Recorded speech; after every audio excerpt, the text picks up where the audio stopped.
दोस्तों नमस्कार, आप देखते रहे न्यूज सीपी भारत की खबर। सांसद माननीय नकुलनाथ जी एवं जिले के सभी विधायकों की एवं क्षेत्र की किसान एवं कांग्रेस पदाधिकारियों एवं नेता कार्यकर्ताओं के उपस्थिति में किसान आक्रोश रैली पांढुर्ना में आयोजित की गई, जिसमें जिले के कांग्रेस के विधायक मौजूद रहे। मुख्य रूप से परासिया के विधायक श्री सोहन वाल्मीकि, जुन्नारदेव विधायक श्री सुनील उइके जी, चौरई विधायक, सौसर विधायक उपस्थित रहे और सभी ने मंच में अपनी अपनी बातें रखी। इसमें मध्य प्रदेश कांग्रेस उपाध्यक्ष श्री गंगा प्रसाद तिवारी जी, जिला छिंदवाड़ा के कांग्रेस अध्यक्ष विश्वनाथ होकट्टे भी शामिल रहे और सभी ने मंच पर अपनी अपनी बातें रखें। न्यूज सीपी भारत से मोहम्मद जाफर की रिपोर्ट।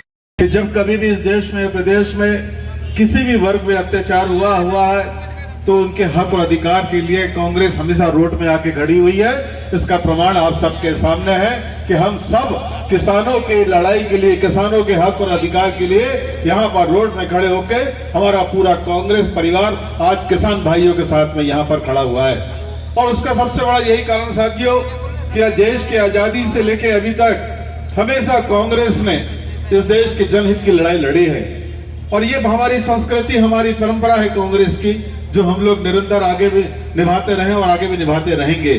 परंतु दुख के साथ में ये सब चीजें हम सबके सामने आ रही है कि साथियों, हम कांग्रेस तो अपना कर्तव्य निभा रही है, मगर इस प्रदेश के किसान भाइयों को भी अपने कर्तव्य का पालन करने के लिए आप सबको भी जागरूक होना पड़ेगा।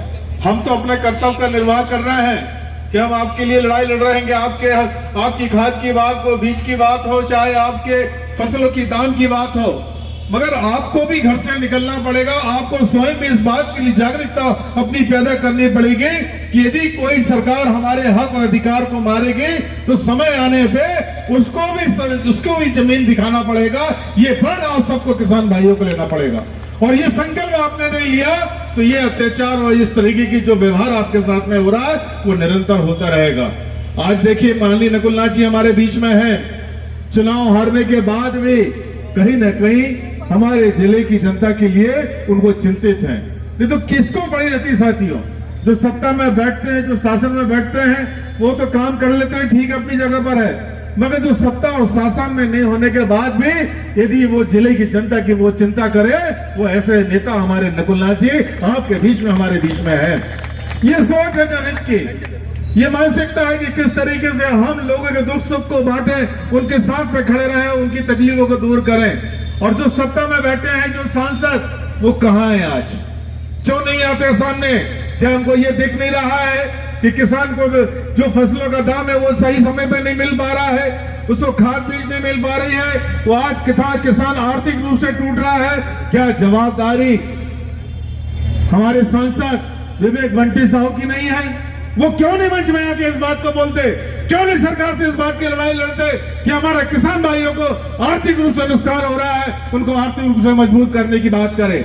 हम कहते हैं कि हमारा किसान भाई इस देश की रीढ़ की हड्डी है और उस रीढ़ की हड्डी को आप, ये भारतीय जनता पार्टी की सरकार कमजोर करते चली जा रही है और हम लोग बर्दाश्त करते चले जा रहे हैं। अब बर्दाश्त करने का समय नहीं है साथियों। यदि आप नहीं जागे तो आप तो भुगत रहे हो, आने वाली पीढ़ी भी हमारी भुगतेगी। इसके लिए हम सब जवाबदार होंगे और ये जवाबदारी को हमको समझना पड़ेगा। यदि सही समय पे हम सचेत नहीं हुए, अपने अधिकारों की लड़ाई नहीं लड़े, तो निश्चित रूप से समय बहुत दुर्लभ आने वाला है। बहुत सारी बातें कही प्रधानमंत्री नरेंद्र मोदी जी ने कि 2022 में किसानों की आय हम दुगनी करेंगे।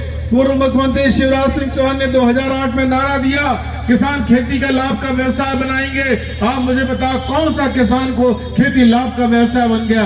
सिवा घाटे के कुछ नहीं हो पा रहा। कोई नई तकनीक नहीं आ पा रही हमारे देश में किसान भाइयों के लिए, कोई सब्सिडी नहीं मिल पा रही है। धीरे धीरे जो सब्सिडी हमारे किसान भाइयों को मिलती थी, वो सब्सिडी समाप्त करते हुए बड़े बड़े उद्योगपतियों को वो सब्सिडी दी जा रही है, जो हजारों करोड़ रुपए का कर्जा लेके यहाँ से देश से भाग जाते हैं और आराम से दूसरे देशों में राज कर रहे हैं। तो निश्चित रूप से आज हमारा पूरा देश, पूरा प्रदेश आज अरास्ता की ओर बढ़ते चला जा रहा है। अब चूंकि समय कम है साथियों, मेरा तो आपसे निवेदन है कि ये लड़ाई यहीं समाप्त नहीं होगी। ये सांकेतिक रूप से हमने यहाँ पर धरना और प्रदर्शन करके अपनी बात आपके सामने रखी है, मगर किसान भाइयों से मेरे सभी निवेदन करना चाहूंगा कि जब तक आप नहीं जागेंगे, आपके अधिकारों की लड़ाई कोई नहीं लड़ पाएगा। इसी तरीके से आप पे अत्याचार होता रहेगा और आप कभी जागना पड़ेगा, तब जाके आप अपने अधिकारों की लड़ाई, अपना हक ले सकते हैं। ये निश्चित रूप से आने वाले समय में हम सबको पूरी तैयारी करनी होगी। तो आज आप सबके बीच में यहाँ पर हम लोगों को बोलने का मौका मिला है, आपके बीच में आए तो मैं आप सबका बहुत बहुत